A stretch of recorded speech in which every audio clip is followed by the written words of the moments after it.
I'm the Calgary chapter leader for Action for Canada. Yeah! Coordinating all the chapters in Alberta with a team of Alberta chapter leaders.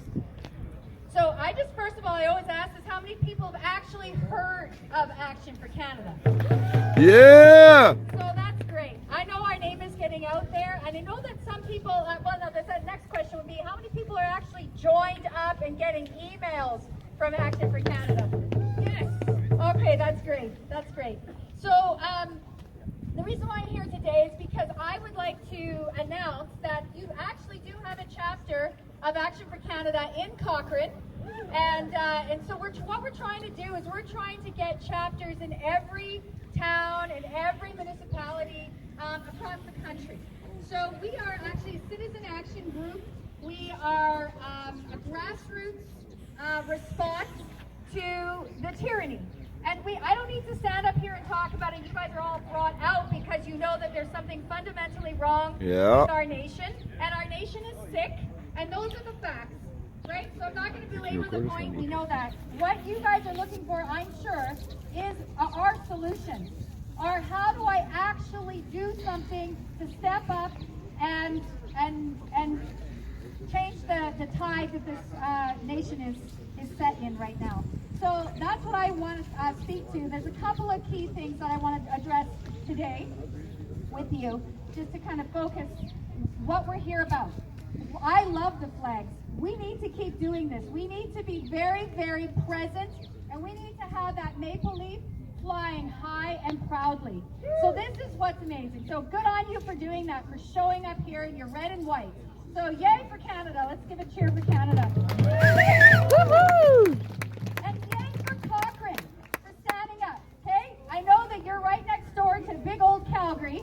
And I know that many of you probably have been to the Calgary Freedom Central rallies down at Central Memorial. So they're a really great place to rev up, to meet people, to feel proud and patriotic. And so keep doing that. Build that into your lifestyle, your life right now. Because that's what your nation needs. Your nation, our Canada, needs everybody, all hands on deck, all trucks on the road, all flags flying, to take this nation back from the tyrants. Because that's what's happened, and we can do it. We will stand on guard for Canada, because this is a great nation. It has slipped, and there's lots of things wrong, but at the end of the day, this is a great nation that was founded on really awesome things. Our Charter of Rights and Freedoms is embedded into the Constitution. The Charter is just part of a really great set of rules and understanding and principles that we want to live by. We want to be democratic. We want people to have freedom to choose. We want people to be able to believe what they want to believe or not believe. That's what we want. We want people to be free to speak their mind.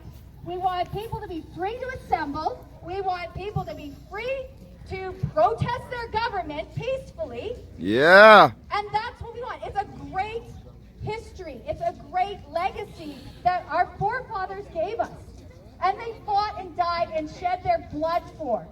And that's why we're so, right now at this hour, it's such a critical time to just have that patriotic spirit rise up boldly and peacefully as only Canadians can. And you guys know that our convoy rippled around the world. The echo of what happened with our horns honking. Where Joshua is still rolling around. So let's just cheer for Canada. He went to go.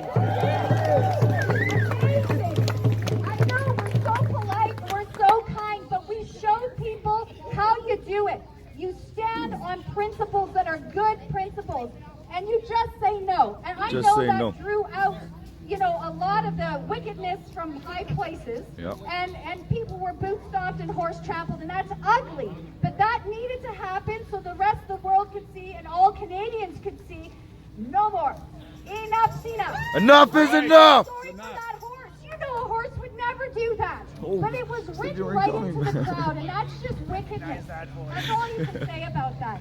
But it was exposed. But what was better about all of that was that the Canadian spirit of bouncy castles and hot tubs and just brotherly love was just on display in such a beautiful way. And we were unified on really really good values. Yeah. And that's what you guys are here for too. So please continue to be inspired about that. Let that warm your heart. And yes, even as we have to take down some giants, because there is still work to be done. And Deborah mentioned that. I mean, yes, okay, we're let out of jail free at the moment, but how many people would trust somebody who said there will be no vax passports, period? Not me. And then go ahead and put in an REP, right? It's not a vax passport, it's a restriction exemption program. Okay, enough's enough, right? Can you guys Yeah. understand that? Enough is enough. Okay? Enough is enough. That's enough. So how do we engage our politicians, our elected officials, our local municipalities, and our school boards, and all the places of influence? That's the key. We show up, we march, we speak to our neighbors lovingly, and we try to help them to see that this is a much bigger thing than vax mandates and all of this.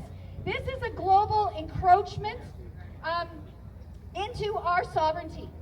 So we've seen that, even that encroachment into our own bodily autonomy. And that's what we're saying enough's enough about. Your body is a birthright. You are born with the right to do with it what you choose.